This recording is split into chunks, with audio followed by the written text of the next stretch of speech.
something that I ever envisioned with this team, having to go in and talk to them, after losing the first round. 27 for Rudy Gobert. We missed wide open threes. We missed a couple shots at the rim. Wow, a blown and missed bunny by Luka.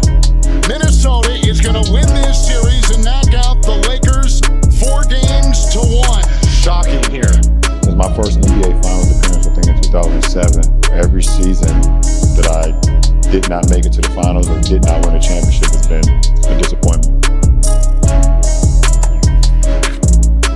The Timberwolves finished off the Lakers last night with a 103-96 win in Game 5. Anthony Edwards averaged 25 points, 5 rebounds, 5 assists in a playoff series for the 4th time in his career, while Luka Doncic became the 4th player to average 30 points in his first 5 playoff games for the Lakers.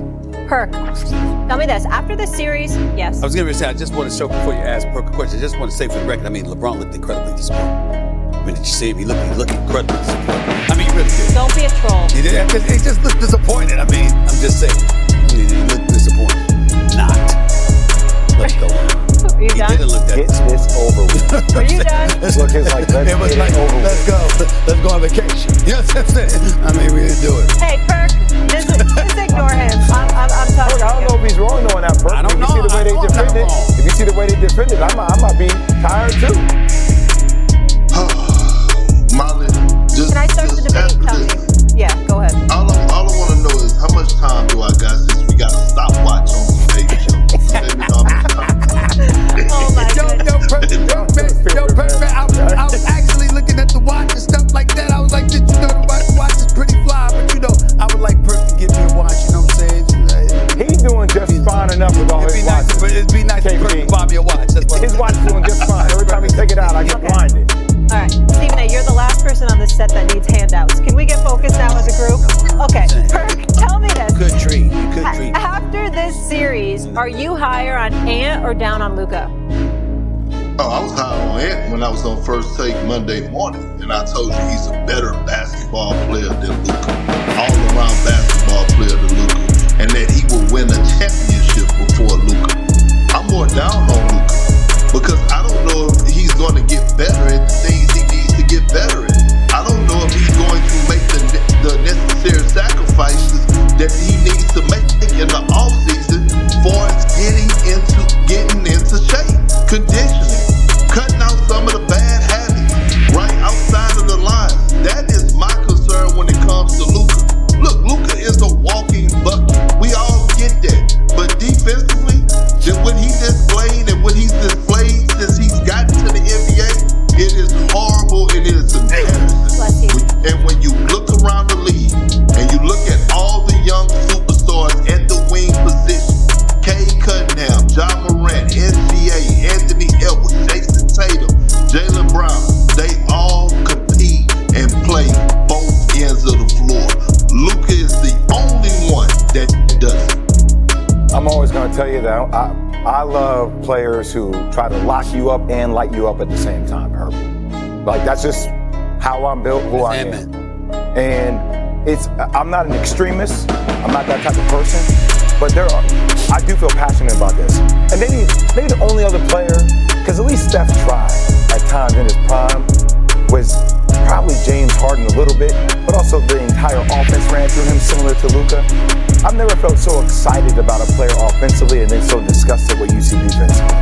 Like, some of these plays, if I were to watch tape with you guys, are really bad. Now, I'm not saying you can't win a championship that way, KP, because you have to build the pieces around him and the deficiencies, similar to how Dallas has it.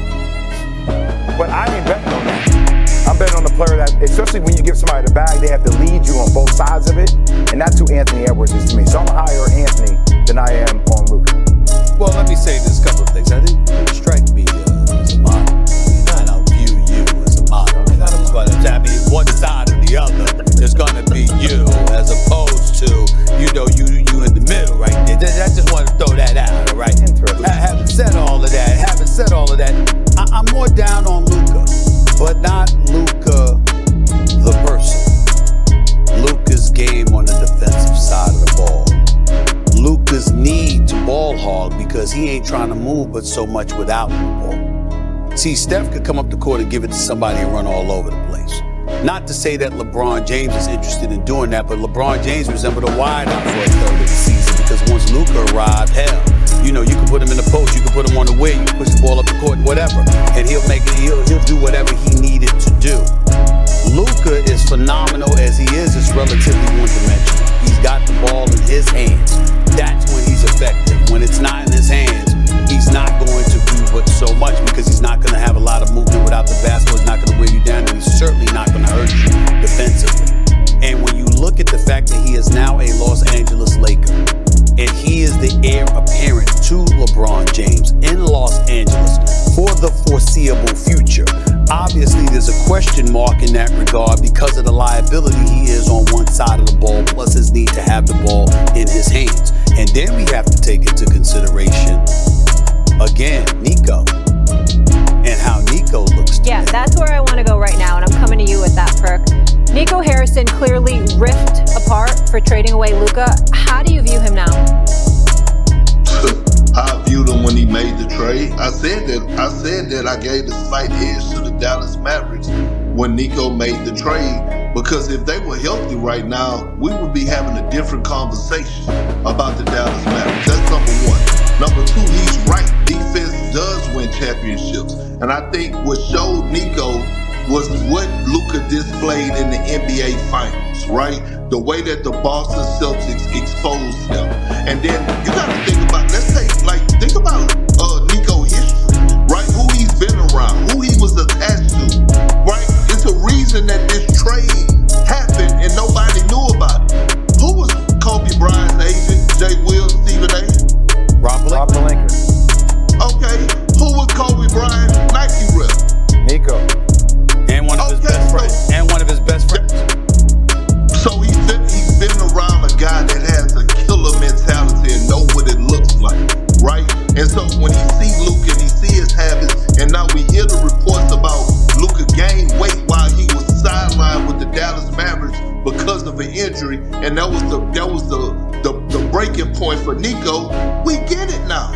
Because it's unfair, and Stephen A, you just talked about it, how you're able to be a liability defensively, but you get to dribble the oxygen out of the damn basketball offensively while guys stand around, but they got to cover and play their behinds off time and time again to make up for your liability defensively. The other thing that we have to point to is that certainly everything that you said about Luka was absolutely on point. We also have to give credit where credit is due to Nico in terms of what he had around Luka in Dallas. If it were not for Daniel Gafford, if it were not for Derek Lively, if it was not for those cats, if you didn't have what was Luka lacking last? I saw Luka actually giving effort sometimes on defense. It wasn't effective, but I saw him actually giving effort at least sometimes on the defensive side of the ball. But the Lakers didn't have a rim protector. Dallas did. And so when you look at it from that standpoint and you're saying to yourself, if you are Nico Harrison and the Dallas Mavericks and you make this move, again, we all believe he should have gotten more for Luka. Some people are saying, listen, you can't let it get out that you're looking to move Luka because then you won't be able to, it'll be a mess. And that's the reason they had to make the deal quickly, et cetera, et cetera. And I understand that level of thinking as well. But in the end, considering what Nico has been through, I mean, death threats, him, his family, what he's had to be subjected to. And we are watching an NBA team where we look at the Dallas Mavericks and imagine Lively, Gafford, and Anthony Davis healthy. With Kyrie, no torn Achilles. If Kyrie was okay, all right, with the knee injury, or rather, if Kyrie's healthy, with Klay Thompson, with those bigs, with Jason Kidd, I mean, they could have been in the Western Conference Finals. So we have to look at it, and the last point is this. We need to back off of Nico to some degree when a guy like Daryl Morey in Philadelphia, who I like and respect, but the job has not been done well. You still got your job. And Philadelphia is an atrocity right now. He is lucky that he has kept his job. We look at Rob Pelinka getting an extension. I'm not hating on that. But what you did was acquire Luka. All the other pieces that needed to be around LeBron and Luka wasn't necessarily there. I think that J.J. Redick was playing to some degree with handcuffs. We're looking at people, and we're not saying anything about other executives, but we're pointing out what Nico didn't do instead of pointing out some of the things he has done right. So make sure I think a day like today Have the same is energy. important to have the same energy. I'll make my point short. Sure. When you're with somebody every single day, you see the way they lead. When you're around him, you see the way he shows up, how he works. I lead him, but yeah. Yes, how you both work, how you lead him, how he shows up.